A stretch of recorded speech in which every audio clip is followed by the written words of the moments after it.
Hey, welcome to What Your Mama Forgot to Tell You. I am Sunshine, And I am Joy. and today, while we are enjoying this weather out here, we're going to talk about parenting. Yeah. Take a deep breath. Mm-hmm. Strap on your seatbelt. Oh, yeah. Mm-hmm. No. Mm-hmm. Um, So we're going to dive right in there and talk about parenting. We're moms, and we're coming from our point of view, our perspective, what works for us. right. So, Because we're we gonna- have made some mistakes. yeah, we're not perfect parents Right. and don't have perfect children either. So we are going to touch on it a little bit and dive right in there. Yeah. We're here to feed your soul and hope you enjoyed this, okay? Um, the first thing that comes to my mind when kids are younger, sometimes we take things that they do a little bit too serious. We sometimes we worried about what other people are, how they're looking at our kids and what they're doing when they are exploring. Mm-hmm. Some people label it as misbehaving.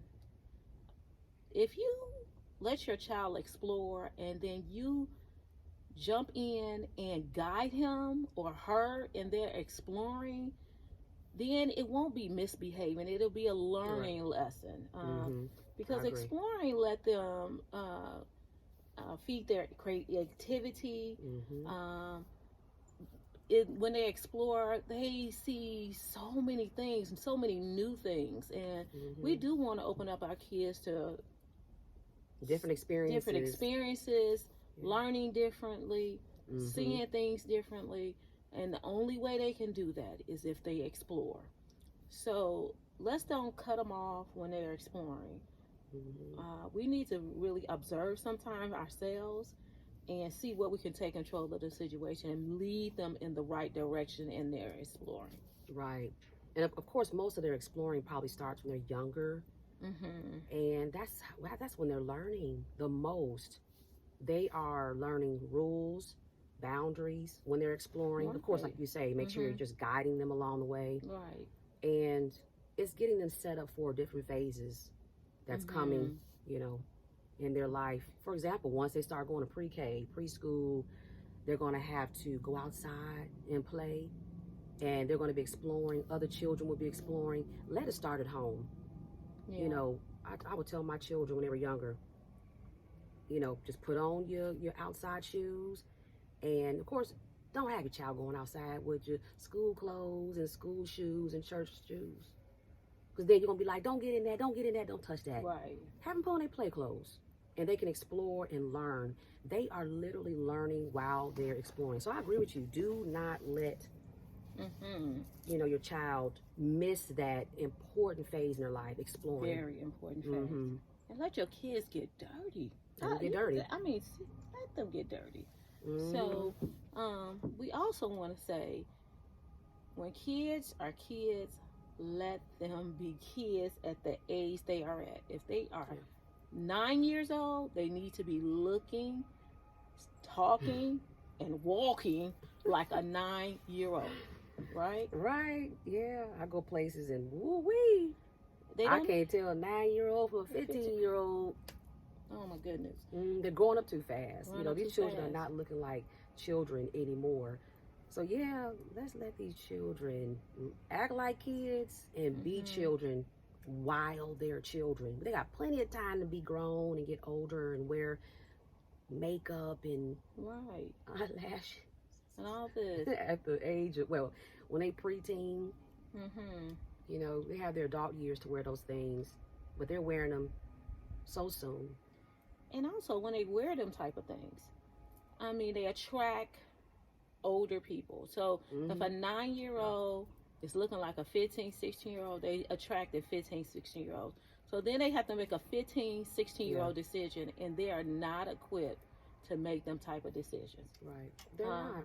Even if the 17-year-old is attracting 20, 21, they're not equipped to make them decisions. They think they are, but they're not. They're not mature enough to. They not. Look like they're older, but really mentally they are not that older person.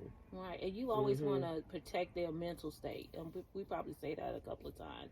Yeah. We definitely want to protect their mental state, because if we're messing them up when they're younger, it is not going to turn out well when they're older. Mhm. So, Right. um, Yeah, that's some good stuff right there. Let them be Mhm. kids. let them be kids. Yeah. Also, too, as far as parenting, what I would say, put God first. Mm. In my household, God Yes. is first. I grew up in the church. Thank God, my parents, had me in church when I was younger. So therefore, when I became a parent, I incorporated that as well, telling them about God all the time. We have Mhm. discussions about God ever since they were little. Since my oldest one was younger, I would tell them about God. We would talk about fears, not letting those overpower you, not worrying, having confidence that God is going to be there for you. So putting God first. Yes. Mm-hmm. We have to teach them that faith Yeah, makes things, don't make them easy, but it makes them possible. absolutely. Faith Mhm. also teaches patience, because in this world of insta this and an insta that, Popcorn society. they want instant money, instant degrees, instant everything. We have to teach them patience, and faith is the way to teach them that, because when you have the faith in something, it might not come today, it might not come tomorrow, but it's coming. Yeah. And that's trusting in God. If you are walking the right path, Mhm. doing the right thing, that your reward will be there, because blessings are not just for particular people, they for everyone. Mhm. Reward is for everyone if you walk the path of faith in God and trust in Him. So Mhm. we really need to teach our kids that. Yeah. Instill that in your children. Yes. That God first, have faith, Mhm. and then with your parenting, lean on God to raise these children. It's hard raising children. It's hard. I have adult children Mhm. and younger children, and it's hard. I don't care what age they are. Right. But with God's help, I was able to get through, them younger years, Mhm. preteen, teenage years, and the adult years. Yeah. But without God, put it Nothing like is this: try possible. parenting without God. If you do, it's a little harder. Your decision making might be off. Mhm. How you look at things. My goodness, God will put things in perspective. Yeah. So yeah, putting God first. Yeah. And with that, a real important thing, we have to be our kids' biggest cheerleaders, supporters, Mhm. and we have to inspire them. And the way we do that really is a real key point is we need to lead by example too. Okay? We need to make sure that they know that they can conquer the world if they wanted to. If they wanted to. Yeah. If that's what their path is to do, is to cure cancer or whatever, they can do that. We need to be their biggest cheerleader to encourage whatever they are interested in. I just know that I have 3 boys in college, and I tell everybody they pick things differently than to major in or to want to do in life than we did when we was younger, because all we knew was being a doctor, lawyer, teacher, basketball player. We need to open up and let our kids explore, and then they can see different things. I mean, one of my children, he in graduate school, and he's going to be director of regulatory affairs. I don't even know somebody that knows somebody that knows somebody that's one of them. I ain't never heard of it. So until you told me. I mean, we definitely have to encourage them to their natural talent. And be their cheerleader. Mm-hmm. It starts at home. Once again, your child, may not want to be a doctor, may not want to be an athlete. There's so many other things they can be. Look at their natural talent. Look at their natural gifts, and just cheerlead them along the way. Right. So that is very, very important. And don't let money be that motivator. Don't let money be that motivator. No. The motivator should be what they're happy doing, what makes them happy. So we definitely don't want to do our dream deferred, our dream deferred, and put it on them. Just because we didn't do it. Yeah. Right. We want to encourage them to do the things that they love to do. And with that, the money will come. It will come. It'll come. Because they're going to do what they love to do well. And if they do something well, they are always going to be, the money is going to come. Right. Absolutely. I told my children, when they were younger, what do you like to do? I had to dig into all of them, what do you like to do naturally? And what that thing was a natural gift that God gave them. And I would tell them, it's natural for you because God gave it to you. That is your gift. Everybody has a gift. You see that gift, and like you say, we cheerlead them along that way. And that will lead to a career, which will lead to money, which will provide for their family. It's not just about diving for money. Get that gift first. Right. We do things, again, out of order. Out of order. Go for the gift that naturally God put in you. Because it's so many people watching right now that you say every day, oh my gosh, you're in this job that's unfulfilling, that you're not happy going to. You screaming on the way to work, slamming the door when you get out the car. Looking for a way to say, I don't need to come in today. I should, stay home. Looking for excuses. Right. The dog is coughing. I can't come in. You don't want your children to lead that same life. You want them to be happy. And I know parenting is sacrifice, but if you can encourage your child to do what makes them happy, their life will be much better. Right. It would be. Right. And that leads on to parenting. Oh my goodness. Sacrifice. Be willing to sacrifice. Look, these kids didn't ask to be here. We got to sacrifice for them. We have to make sure that we know it's not always about us. It's about our children too. We'll talk about us and what us adults need to do on our own time. That's a whole other segment. Right now we're talking about parenting and sacrificing for our children. We brought them here, and we need to know that sometimes you ain't gonna have time to yourself. Yeah. They children, they need you. We brought them, we decided to have children. Yeah. We may miss a Friday outing with other folks. We might have to plan the vacations throughout the year when we don't, it might not be during a peak time of the year to go somewhere, but we have to choose when it's available, time for the whole family to go. That's part of sacrificing.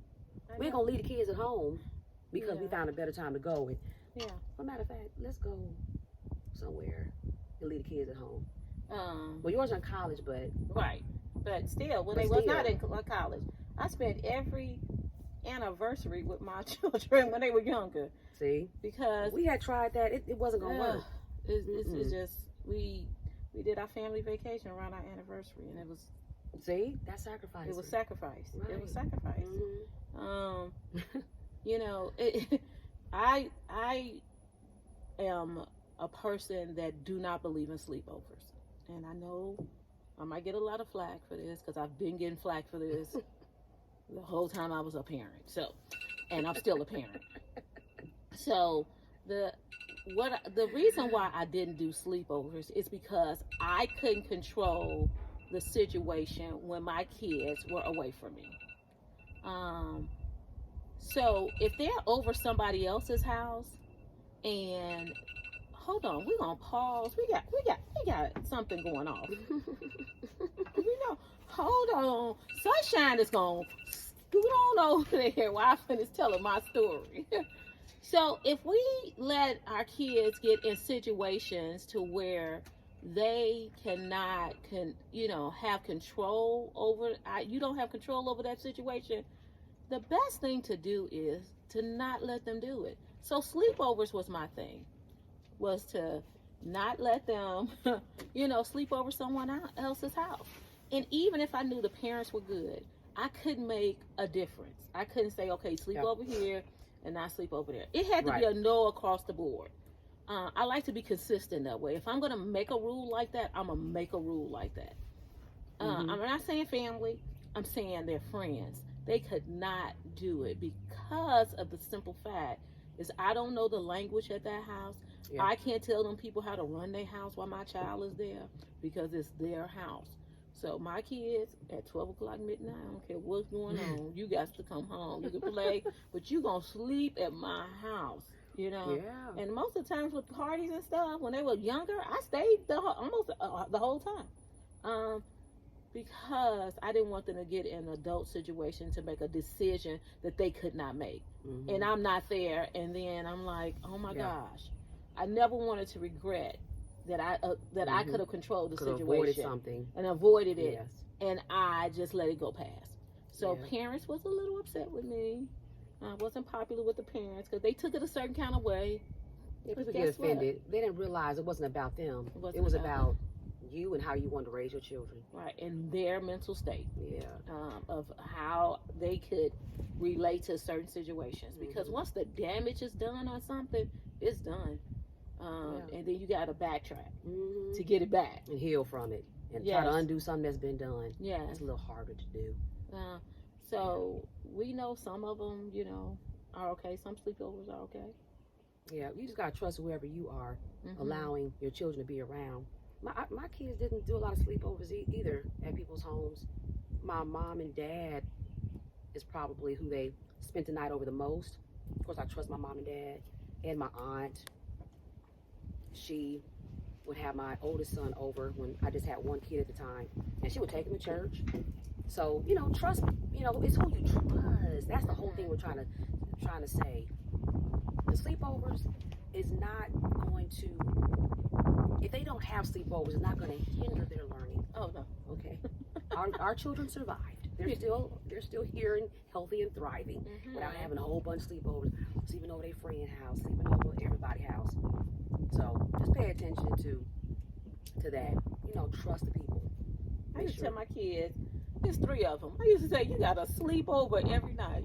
Don't be asked to go sleep with each other. Don't be asked to go no place else. You good. They good. Exactly. In the day-to-day life, shoot. I told my kids, hey, y'all got each other to play with. You know, that day-to-day. Of course, we have cousins over and we play, and that part is great too. But that every day, my kids had to learn to, hey, get along with each other, play with each other, pull out the Uno, pull out the Monopoly, and start dealing them cards. I declare war. You guys got each other. So thankfully, we don't have, you know, a house with just one child that was being raised in it. We had multiple children, so they had each other. And I get some of you who might be listening may have that one child at home, or you may have an older child that's grown and gone, and you may have a younger one that's still at home. And that could be hard, but you got to still sacrifice. Yeah. You know, there are library. You can go to library. You can do other things with other parents and it be supervised. It doesn't have to be a sleepover. It doesn't have to be sleepovers. But you know, that's your decision to make. But always think that you, in any situation, when they are younger, if you can control that situation for your child, do it. Right. We're just using a sleepover as an example, but that was my thing. Right. You may have your own thing of what, like, I ain't finna tolerate that. Right. And hey, I respect that. Yeah. So I agree with that. So yeah, letting your kids be kids, keeping God first, being a cheerleader, sacrificing. Like you say, sleepovers wasn't really big in your house and not big in mine either. My kids were not allowed to do it as much either. I'm trying to think of something else. Well, I do want to touch on these grown kids. We have grown kids that they don't respect our space. They don't live with us anymore.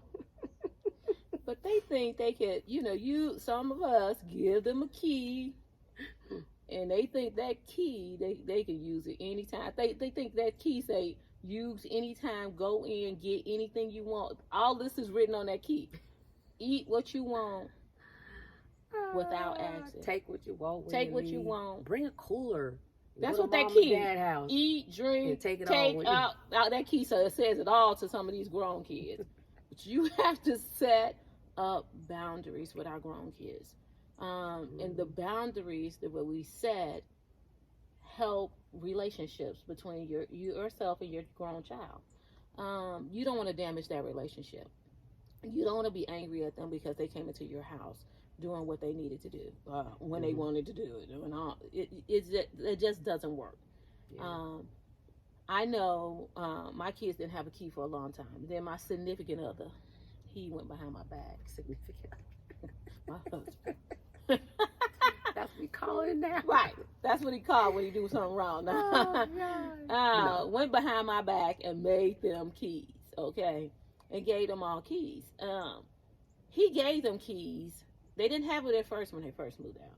But he gave them keys when they proved that they would not just come over and abuse them keys, okay? Yeah. Mm-hmm. They call before they come.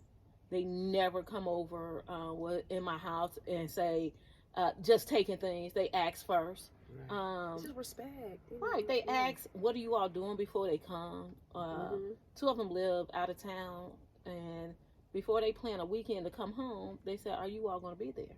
Yeah.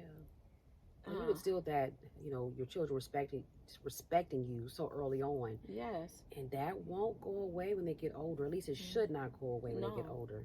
No. Or we should not think we should not be respected because they get older. Right. They still should respect us. Mm-hmm. Like we respect our parents, no matter how old we are. Mm-hmm. And there are my oldest son, when he left to go to college and then graduated college, he came home for about 2 months. Mm-hmm. Got a job and left. He knew that he wasn't going to be able to do anything he wanted to in my house. So he lasted 2 months. Yeah, we got along. It's just he knew there was going to be rules. He wasn't going to be able to come in whenever he wanted to. The door might be locked or something like that. If he didn't have a key that night, he went out or something like that. But he knew he couldn't just have anybody over. So yeah, I am so behind that. The grown children, they should still respect your space. Should respect your space. And I was just telling Sunshine, I have one of my kids, two of them are coming back, and one of them I was like, well, what if you get a job before and you have to come back early? He said, no, I just want to come back for 2 months and 2 months only. That's it. Good. And I said, why would you do that? If you get a job, you can come back. He said, because it's going to be restrictions. I said, what kind of restriction? He's like, right now, right this instant, I can say bye to you on this phone and get up and go. And I don't have to say where I'm going, when I'm coming back. He said, but at your house, he said, I'm going to have to tell you where I'm going, or I'm about to leave. And, when I'm coming back, because they know my door just don't be open and swinging open and closed all night long. You just can't keep doing that. You can't do that. Right, you cannot. My nerves too bad. Just seriously. When they're away, right? When they're away, I don't have to hear their doors. I'm asleep. I don't know if they coming in and out their doors at their house. But my house, I'm a light sleeper, so I'm gonna be up if they coming in and out, or worried about when they coming back home. I mean, now I could call and be like, where y'all went? They be like, I went here, I went there, I went there. I'm like, really? Yep. But I didn't know. So that's okay. They can go wherever they want to go. A lot of things we don't want to know. We don't want to know. So, but when they're in our house, we know. Yes. I don't want to know. Yes. Everything you're doing as a grown person in my house. No. If they come back 2 months, that's a great rule. They know they only going to be there 2 months. We talked it out beforehand. They know the boundaries are beforehand. So our relationship can stay intact and not be damaged by me getting mad, they're getting mad, getting upset. Because it's already talked about. We had this open discussion. What's going to happen? So don't be afraid to have the discussions with your grown kids. That you can't come in and out of my house when you want to. I'm still your parent. Yeah. We're not hanging partners, buddies, living together, roommates. We're not. So, and this is my house. Not you grew up in this house. This is not your house anymore. So, you have to, make sure that you set them boundaries and rules with your grown kids. Also, too, with parenting, and some of you all may not agree with this one right here. It might hit hard. It might cause some scarring, but I'm gonna say it anyway. My children growing up, I would always tell them, and still tell them to this day, I am not your friend. I am your mom. Your dad is your dad.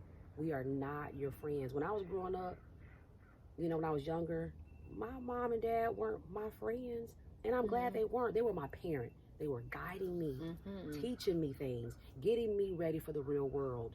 And when I started having children, I felt the same thing. I am not your friend. You have friends at school, in the neighborhood. That's what they for. I'm your mom. Mm-hmm. You know, your friends, they're there for you to, hey, have fun with, you know. They're not going to be guiding you, Right. you know, and getting you ready for the real world out there. That's where I come in. I'm mom, and I'm going to be guiding you and getting you ready for, right. and disciplining you. Right. So, yeah. No, and then when you get older, yeah, you might be friends. Like my mom and dad and I, we go out sometimes, you know, have fun. Not like party, but you know, we go out and have fun. We go to have dinner. We barbecue together all the time. And my oldest son and I, you know, we'll do things together. You know, he'll come by, he'll eat dinner with us. But as far as when he was younger, no. You know, I'm there for you and I love you. And I'm taking care of you, but I have to guide you. And sometimes being a friend with your children too much, it gets completely out of balance. Out of balance. Some people may have tried that. I want to be my child's friend, and we're gonna do this together. And they all up in your space, and you grown, being all up in your grown conversation, Interrupting your conversation. Interrupt your conversation. No, that's what friends do. That right there. I mean, just really. That discipline part, we got to stick to it. And stop worrying about whether and how your kids feel about what you are saying to them or how you're disciplining them. Because they're going to thank you later. I always tell my kids, life is not fair and no one owes you anything. Nope. As a parent, all I owed them was shelter, food, and mental health. Okay? They wasn't entitled to all types of things, and these kids these days feel like they are entitled to so many things. Yes, we have to teach them, this is my stuff. Teach them at home. This is my stuff. Yeah, and I'm letting you use it for a little bit. You're not entitled. It's temporary, boo. It's temporary. I'm letting you use it for a little bit. Yeah, I'm letting you sleep in this warm bed. Yeah. So think about when your children move out, what they take with them. They don't take the house. No. Maybe a divorce. But when your children don't take the house. They don't take the car, the family car. They don't take everything. Well, some may take everything in their room, but that's as far as it goes. They don't take the living room set unless you're trying to upgrade. Well, you get my point. Yeah, they really don't take anything. They don't take it. This is just a temporary spot for children. Yes. And then they go on, they grow and buy their own things and build their home and wherever they're going to lay their head at night. So kids they feel like they're entitled. This is where I'm going to live for the rest of my life. I'm entitled to the house. Right. I'm entitled to come and go, like you say, and come and get and eat up all the Oreos. Who does that? Come in the house eating all the Oreos. And then you come home, you want one, and you don't have... the Oreos are gone because the grown kid came with the key and took the Oreos and made them a sandwich with that good deli meat. All that. And wait a minute, drunk your wine that you know you need when you come home. And drunk the wine, drunk all the water. You get our point. Right. Hopefully. So we have talked about the different phases of parenting when they're little, growing up into even when they're adulthood.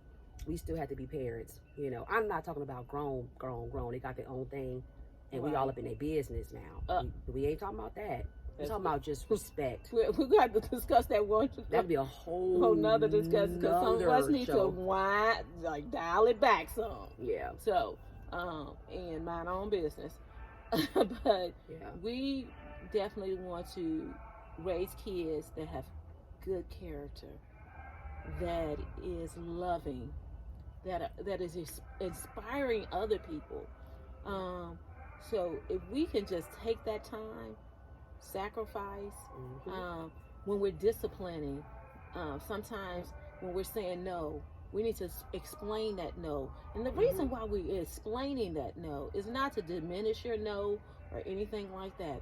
It is just to tell them, if you keep down this path, this is what the consequences is going to be if you keep down this path, and you might not want them consequences. So sometimes explaining goes a long way, in preventing, and it builds relationships too. It opens up open conversations.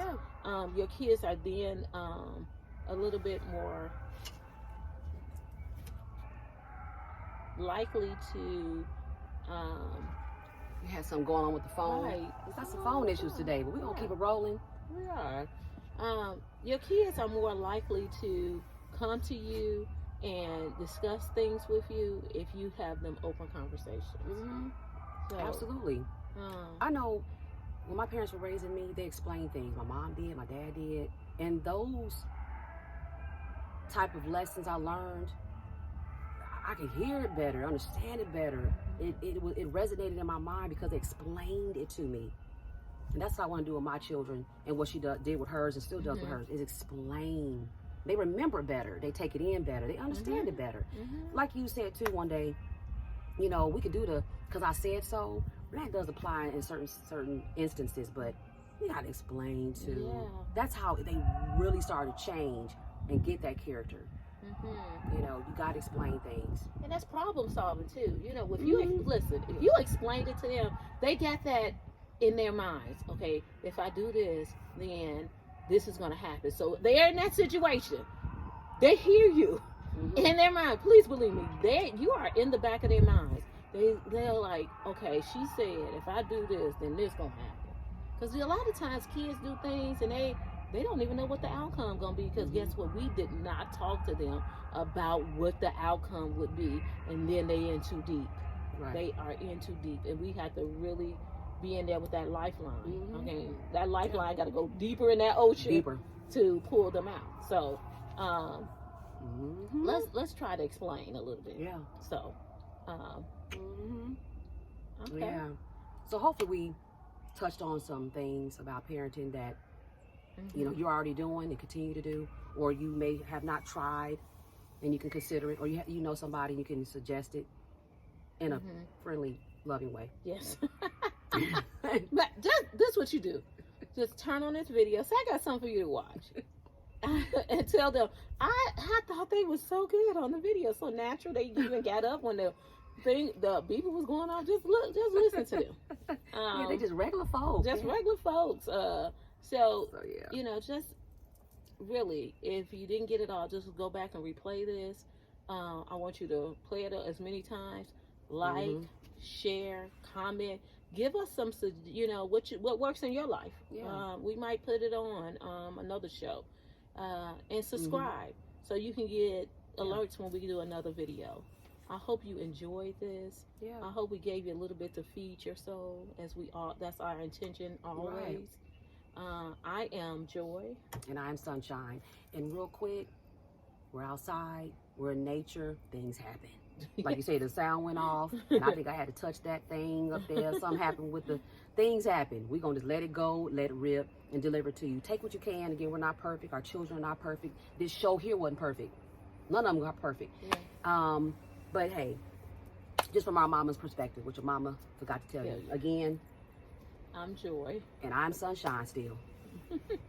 Thanks for watching. Thanks for watching.